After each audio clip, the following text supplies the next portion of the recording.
Good morning বন্ধুরা, তোমরা সবাই কেমন আছো? আশা করি সবাই ভালোই আছো। আর তোমাদের আশীর্বাদে আমি অনেক অনেক অনেক ভালো আছি। সকাল সকাল স্নান করে গোপাল সেবা দিয়ে মেয়েকে রেডি করে স্কুলে পাঠিয়ে দিচ্ছি। মেয়ে দেখো রেডি হয়ে গেছে, ঠাকুর প্রণাম করছে। ও এখন ঠাকুর প্রণাম করে ওর পাপা বাইরে আছে, পাপার সাথে চলে যাবে। আর এইদিকে দেখো আমার পুচি সোনার মন খারাপ, ওর মিষ্টি দিয়ে স্কুলে চলে যাচ্ছে, ও বাড়িতে একা একা থাকবে। এদিকে মিষ্টিও চলে যাচ্ছে আর দাঁড়িয়ে ওর ঠাম্মার সাথে বোধহয় একটু কথা বলছে। ও তো থাকেই অনেক গল্প, সবার সাথে অনেক গল্প করে, গল্প করতে অনেকটাই ভালোবাসে।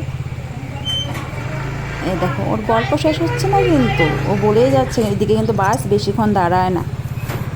ও বলছে চল চল জলদি চল। এই তো এখন চলে যাবে, আমাকে টাটা দিয়ে চলে যাবে। ও যাওয়ার পর আমার অনেকটাই কাম থাকে। এদিকে দেখ ও যাওয়ার পরে আমি বাড়িতে এগুলো সব কাম সেরে এই চলে গেল। মেয়ে আসবে 12টার সময়, আজকে শনিবার, বেশি দেরি হবে না, স্কুল থেকে এসেই পড়বে। আর এদিকে দেখো ও তো চলে গেল, কিন্তু আমার তো অনেকটা কাম বাকি। রান্নাঘরতে সব বাসনপত্র পড়ে আছে। রান্নাঘরে বাসনপত্র ধুয়ে এবার পুচির সামনে আসলাম, পুচিকে একটু আদর করতে। কারণ ওকে আমি ফাঁকে ফাঁকে আসি আর ওকে একটু কষলাকষলি করি আর একটু আদর করে নিই। আদর টাদর করার শেষের পরে দেখি আমার কর্তা মশাই এসে পড়েছে বাজার নিয়ে।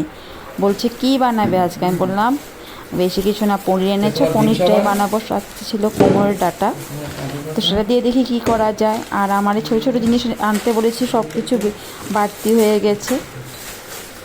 এসব আজকে যেটা দরকার আর কি সেটাই এনেছি অল্প অল্প।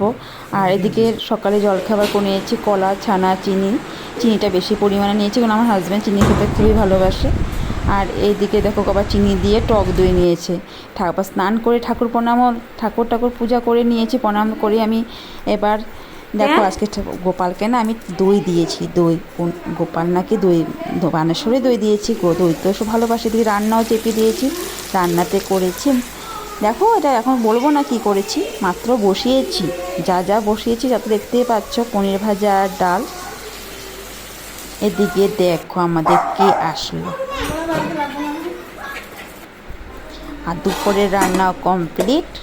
রান্নাতে দেখো নিরামিষ সবজিটা, ভাতটা তো দেখিয়েছি, ভাজি আছে সঙ্গে, এবং আর সঙ্গে আছে পনিরটাকে একটু অন্যরকম বানিয়েছে, ভাপার মতো। এদিকে ডাল তো থাকেই কম্পালসারি আমাদের বাড়িতে, আর সঙ্গে শসা আর লেবু। গরমের দিনে দুপুরে খেতে খুব ভালোই লাগে। এখন যাচ্ছি কাকিদের কাছে, দেখি ওরা কি করে। এই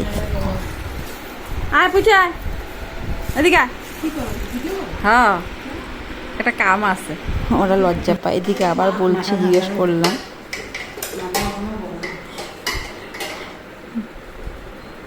তোমরা কি বানাচ্ছ? হ্যাঁ তোমরা কি বানাচ্ছ এখন?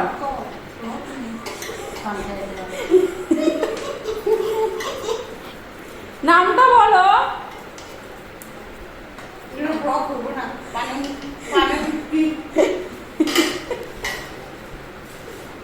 অ্যাকচুয়ালি ওদের দুজনের মুখে পান ছিল, ওরা বলতে পারছিল না। কিন্তু এই দেখো এইটাই লাবণ বানিয়েছে। লাবণ খুবই ভালো লাগে লাবণ খেতে। দিকে আমার পুচি সোনার মন খারাপ, কাকি ওরা চলে গেছে। এদিকে আমার মেয়ে 7টা বাজবে এখন পড়তে বসলো। বলো এইভাবে পড়াশোনা হয়? এই দেখো পড়াশোনা করতে বসে আর দেখছে আমি তো ভিডিও করছি, কিছু বলি কিনা, কিন্তু না, ওকে কিচ্ছু করিনি, শুধু ভিডিওর ক্লিপটাই শুধু নিয়েছি। ও আবার হাই বলছে তোমাদেরকে, তোমরাও একটু হাই বলে দিও। রাত্রে হয়েছে, আমার কর্তামশাই এসে গেছে, সাথে এনেছিল তরমুজ, আর বললো চলো ছাদে যাই, গিয়ে দেখি ট্যাঙ্কিতে জল আছে কিনা। ছাদে গিয়ে আসার সময় দেখি আমার পুচি ওর মা পাপা যখন দাঁড়িয়ে আছে। এই দেখো তরমুজটা কেটে বিট লবণ দিয়ে ওর পাপাকে দিয়েছি, মেয়েকেও দিয়েছি, আমিও খেলাম।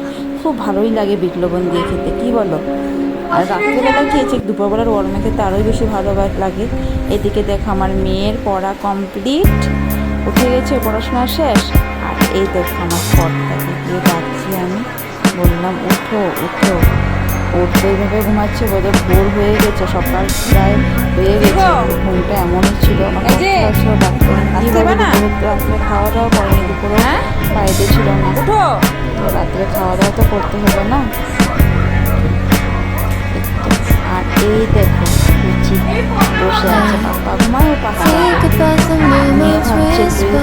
টিভিটা একটু দেখে নিই বা মোবাইলটা একটু দেখে নিই। এদিকে আমি যাচ্ছি দেখি রান্নাতে আমার এখন রাতের খাবার কি আছে।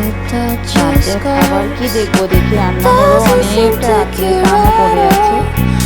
তারপর দেখলাম রান্নাতে আছে, দেখো কি কি আছে, সবজিটাও আছে, ডালটাও আছে, ভাতও ছিল অনেকটাই। তো এটা রাতে রান্না খাওয়া দাওয়া হয়ে যাবে, আর কি বানাবো, আর কি দরকারই নেই, এটাই আমাদের যথেষ্ট, তাও থেকেই যাবে। It just started, but the end of world.